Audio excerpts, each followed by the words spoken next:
Break के बाद एक बार फिर आप सभी का बहुत स्वागत है। बुलेटिन की शुरुआत करेंगे और बात करेंगे कि क्या आसमान पर तेल की कीमतें पहुंचने वाली हैं।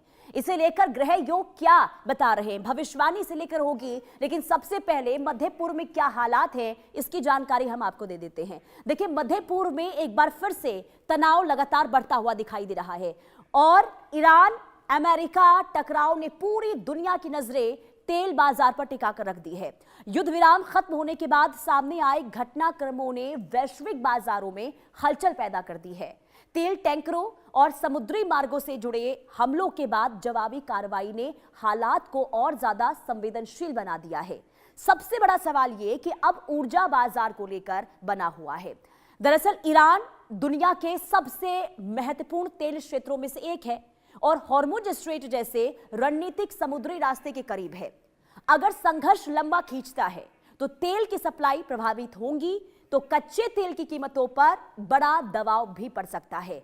अब बाजार विशेषज्ञों की माने तो हर सैन्य गतिविधि और कूटनीतिक कदम पर उनकी नजर भी है और तेल की कीमतों में तेजी का असर भी देखने को मिल रहा है। पेट्रोल डीजल से लेकर महंगाई तक का असर जो है सीधे तौर पर दिखाई दे सकता है, ये विशेषज्ञ बता रहे हैं। हालांकि कीमतें कितनी ऊपर जाएंगी ये युद्ध की अवधि और उत्पादन और वैश्विक सप्लाई पर निर्भर करेगा। लेकिन दुनिया के सामने अब सबसे बड़ा सवाल यही है कि क्या ईरान संकट तेल बाजार में नया तूफान खड़ा करेगा? क्या आने वाले दिनों में कच्चा तेल नई ऊंचाइयों को छू सकता है? आखिर मिडिल ईस्ट में जो एक बार फिर से संघर्ष शुरू हुआ है, इसके क्या असर अब आने वाले दिनों में देखने को मिलेंगे?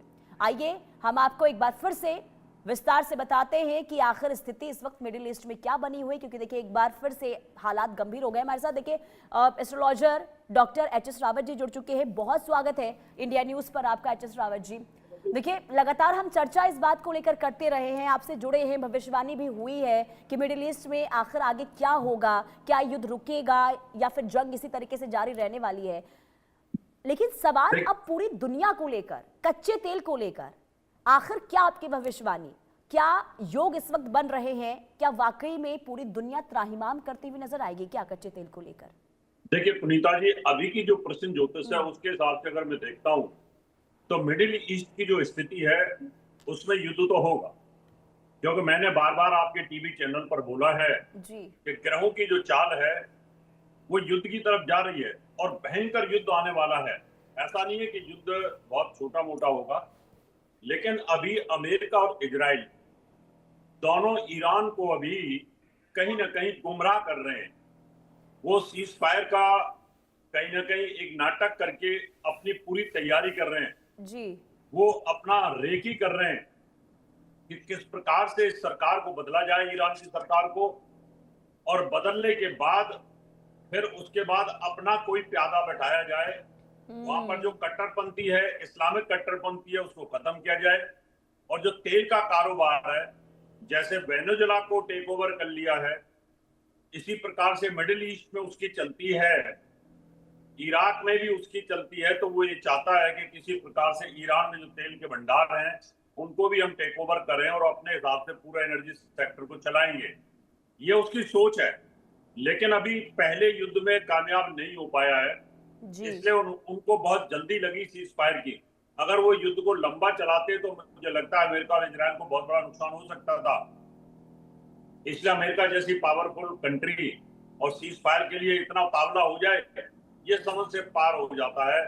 समझ में नहीं आता कि वो इतनी जल्दी क्यों सीज फायर कर गया, जबकि वो तो ये चाहता था कि मैं ईरान को कुचल दूंगा, मैं ईरान को खत्म कर दूंगा, सत्ता परिवर्तन कर दूंगा। जिस उद्देश्य के साथ उन्होंने युद्ध किया था, उन्होंने कहा था कि हमने परमाणु रिएक्टर उनके हैं वो खत्म कर दिए, हमने ड्रोन फैक्ट्रियां खत्म कर दी, मिसाइलें खत्म कर दी हैं, B2 बम्बर से बम डाले हैं, सब कुछ खत्म कर दिया है। लेकिन ऐसा तो कुछ हुआ नहीं। ईरान लगातार इनको कड़ी टक्कर दे रहा है और अब ईरान को फीडबैक भी अच्छा मिल रहा है, यानी कहीं कि रशिया की इंटेलिजेंस मिल रही है, चीन की इंटेलिजेंस मिल रही है, तो वो दबने वाला है नहीं। युद्ध तो होगा। आने वाला समय ग्रह की जो चाल है वो बड़ी खतरनाक आ रही है।